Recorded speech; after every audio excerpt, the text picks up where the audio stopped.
ఒక నీడిల్ తీసుకోండి. For example ఇది ఒక పేషెంట్ అనుకోండి.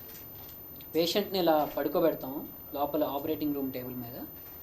ఇందాక మీరు అందరూ చూసారు కదా, లోపల సిఆర్ఎం సి షేప్లో ఉంది ఒక పెద్ద ఎక్స్రే ఎక్విప్మెంట్. ఆ ఎక్స్రే ఎక్విప్మెంట్ లైవ్ ఎక్స్రేస్ చేస్తుంది అనమాట.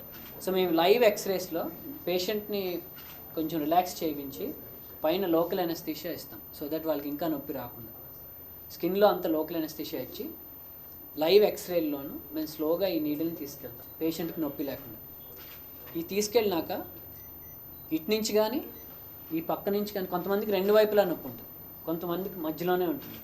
దాన్ని బట్టి ఎడం వైపా కుడివైపా మధ్యలోనే దాన్ని బట్టి మేము డిసైడ్ చేసి ఈ నీడిల్ని ఇలా తీసుకెళ్ళి ఇక్కడ పెట్టి మేము కన్ఫర్మ్ చేస్తాం. ఎలా కన్ఫర్మ్ చేస్తామంటే డై అంటే ఒక రకమైన కెమికల్ని పెట్టి అది ఎక్స్రేలో నల్లగా కనిపిస్తుంది.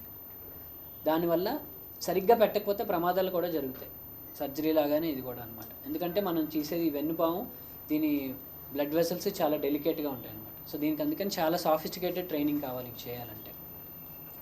సో ఇక్కడ తీసుకొచ్చి ఆ డై పెట్టాక మనం కరెక్ట్ పొజిషన్లో ఉన్నాము అనుకున్నప్పుడు మందు ఇస్తాం. ఆ మందు ఎక్కడికి వెళ్తుంది? ఇక్కడే ఉంటుంది. ఏ డిస్క్ అయితే బల్జ్ అవుతుందో, ఏ నరం అయితే ఉబ్బిందో దాన్ని తగ్గించి పెయిన్ రిలీఫ్ తెస్తుంది. సో మీరు మంచి క్వశ్చన్ అడిగారు, ఎంతసేపు పనిచేస్తుంది, ఎన్ని రోజులు పనిచేస్తుందని.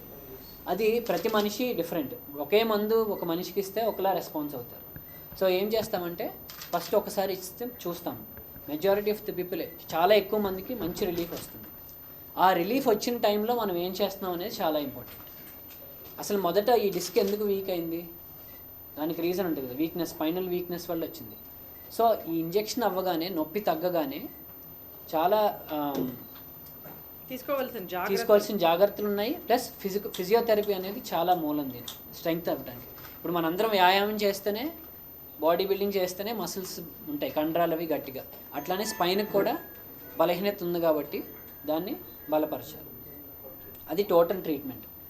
అదే ఇది మనం చేయకుండా ఉన్నాం అనుకోండి, 2 రోజుల తర్వాత ఈ డిస్క్ ప్రాబ్లం వస్తుంది, ఇదే డిస్క్ కొంచెం ఎక్కువ అవుతుంది. ఈ నరం గట్టిగా నొక్కి పడిపోయింది అనుకోండి, ఇంకా దానికి వాపు తర్వాత ఇంక చచ్చిపోవటం మొదలయ్యి మనం కాళ్ళు లేపలేకపోవటం, చెయ్యి లేకపోవటం.